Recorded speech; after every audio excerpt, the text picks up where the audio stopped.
அமெரிக்க ஜனாதிபதி Donald Trump அவர்களுடைய ஆதரவு நிலை என்பது இப்பொழுது அமெரிக்காவில் முன்னொரு போதும் இல்லாத அளவுக்கு சரிவடைந்து வருவதாக தெரிவிக்கப்படுகிறது.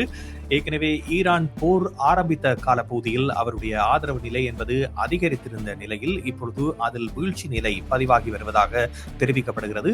அமெரிக்க இடைத்தேர்தல்கள் நடைபெற இருக்கின்ற நிலையில் இது மிகவும் ஒரு பாரிய பிரச்சனையாக அவருக்கு இருக்கும் என்று கருதப்படுகிறது. ஈரான் போரின் பின்னணியில் அமெரிக்க ஜனாதிபதி டொனால்ட் ட்ரம்ப் மீது மக்கள் ஆதரவு தொடர்ந்து குறைந்து வருவதாக தகவல்கள் தெரிவிக்கின்றன. குறிப்பாக அதிக விலைவாசி, வாழ்க்கை தர உயர்வு என்பது ஸ்தம்பிதமடைந்தமை மற்றும் பொருளாதார அச்சங்கள் காரணமாக ட்ரம்பினுடைய அரசியல் நிலைமை மிகவும் பலவீனமடைந்து வருவதாக தெரிவிக்கப்படுகிறது.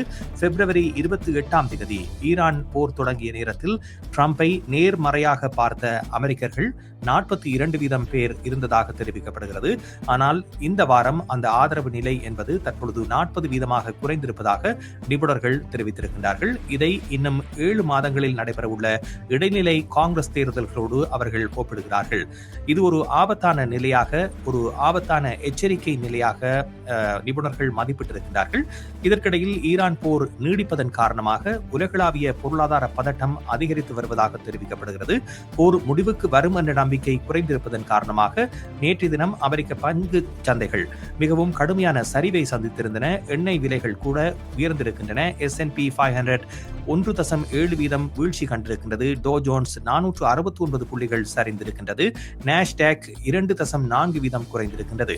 இந்த ஆண்டின் உச்சத்தில் இருந்த 10% மேல் இந்த பங்குச்சந்தை வீழ்ந்திருப்பதன் காரணமாக கரெக்ஷன் நிலைக்கு சென்றிருப்பதாக தற்பொழுது தெரிவிக்கப்பட்டிருக்கின்றது. அதே நேரத்தில் உலகின் முக்கிய எண்ணெய் போக்குவரத்து பாதையான ஹோர்முஸ் நீரிணை மீது ஈரான் கட்டுப்பாட்டை அதிகரித்திருப்பதன் காரணமாக பிரெண்ட் மற்றும் க்ரூட் எரிபொருளினுடைய விலை 4.8% உயர்ந்து ஒரு பரல் $101.89 அமெரிக்க கச்சா எண்ணெயினுடைய விலை $94.48 உயர்ந்திருப்பதாக தெரிவிக்கப்படுகிறது. இதன் காரணமாக எரிபொருள் விலை உயர்வு, வட்டி வீத அழுத்தம் மற்றும் வாழ்க்கை செலவு சுமை ஆகியன அதிகரிக்கும் அபாயம் இருப்பதாக தெரிவிக்கப்படுகிறது. இந்த நிலையில் அமெரிக்க பொருளாதாரத்தில் ஏற்படக்கூடிய தாக்கம் குறித்து பலரும் கரிசனை கொண்டிருக்கின்றார்கள். இது நிச்சயமாக அமெரிக்க ஜனாதிபதி டொனால்ட் ட்ரம்புக்கு மக்கள் மீது இருந்த அதிக ஆர்வம் குறைந்து வருவதோடு மட்டுமல்லாமல் அவருக்கான ஆதரவு நிலையையும் குறைக்கும் என்று எதிர்பார்க்கப்படுகிறது.